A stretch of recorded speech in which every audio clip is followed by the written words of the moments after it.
मी तर एवढंच बोलेल की जे डावी लोकशाही आघाडीचे जे बी कॅम्पेन होते त्यामुळे आमची अर्धी इलेक्शन आम्ही हारलेलो आहोत. म्हणजे अर्धी काय, जवळपास सगळेच आम्ही हारलेलो आहोत. तर त्याची फुल रिस्पॉन्सिबिलिटी मी घेत आहे.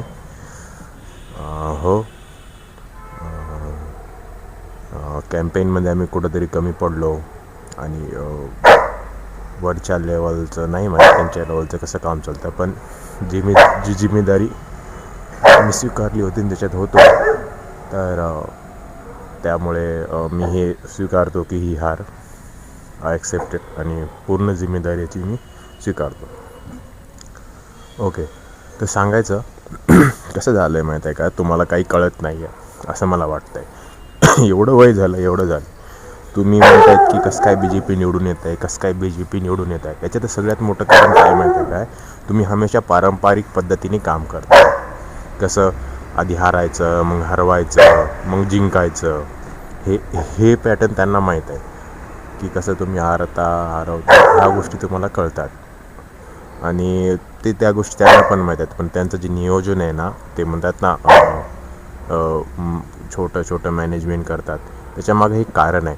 हे उगच आता यांनी आलेलं नाही आहे. आता हे जे वेगवेगळे पक्ष आहेत, या पक्षामध्ये ना सुसूत्रता नाही आहे, पण त्या पक्षामध्ये सुसूत्रता आहे. आणि त्यांना जर सुसूत्रता त्यांची तोडायची असेल तर एकच पर्याय आहे, तो म्हणजे कम्युनिस्ट पार्टी. कम्युनिस्ट पार्टीमध्ये सुसूत्रता आहे, पण त्यामध्ये कसं आहे माहीत आहे काय, जे जुने लोक आहेत, जुने लोकांचे फक्त विचारधारा आहेत, पण त्या लेवलला त्यांना ते फ्यूलअप करायला दुसरी फळी आहे, पण तिसरी फळी जे नवीन आहे ती फळी यांच्याकडे नाही. त्यामुळे कम्युनिस्ट पार्टींचा त्यांचा डंका तर वाजला आहे, सगळ्यांनी कळून चुकलं आहे की हां हे आहेत, याच्यामुळं झालं आहे. आणि हे तर माझ्या लेवल झाला. तिसरी गोष्ट, या तिसऱ्या गोष्टीमध्ये तुम्हाला सांगतो, आता मी आहे, आम्ही आहे आदिवासी, तर यांचा अभ्यास कुठून चालू आहे, 1996 पासून. कारण 96-97ला जेव्हा हे झालं होतं, आमचं आरक्षणाचा मुद्दा खूप गाजत वरी आलेला होता, त्यावेळेस ह्या गोष्टी त्यांना कळाल्या. त्यांच्या तेवढं काही इंटेलिजन्स त्यांचं भारी नव्हतं, पण त्यांना बसवायचं यांनी कारण. मग त्यावेळेस यांनी जो आणला पॅटर्न, तर कसं यांना संपवायचं. मग यांनी जी काँग्रेस मोठी केलेली होती त्यावेळेस या शहरातली, त्या काँग्रेसचं सगळ्या काय म्हणतात, जे बी आमची आदिवासी लोक आहेत, पूर्ण काँग्रेसचा त्यांनी हे पॅटर्न तयार करून टाकलं की काँग्रेस पाहिजे ह्याच गोष्टीचं पॅटर्न तयार केलं आणि सगळीकडे काँग्रेस पुरवली. पण काही लोक होते ते त्यांना कळू लागलं की हे एक प्लॅन आहे यांचं, हे ह्या गोष्टी चालणार आहेत. मग ते तोडण्यासाठी यांना विरोधक कुठून तयार करायचे, तर बोगस आदिवासी, म्हणजे बोगस आदिवासींना त्यांनी वरी आणलं. बोगस आदिवासी वरून घेऊन जेव्हा हे वरी आले, तर तुम्ही बघा जिथं आदिवासीचे घर आहेत त्यांना लागूनच बोगस आदिवासीचे घर आहेत जवळपास सगळीकडे. त्यांना सांगायचे शेजारी पाहुणे म्हणजे त्यांना, आणि बोगस आदिवासी हे ना एकदम म्हणजे नीच, काय सांगावं कोणाला कसं ते.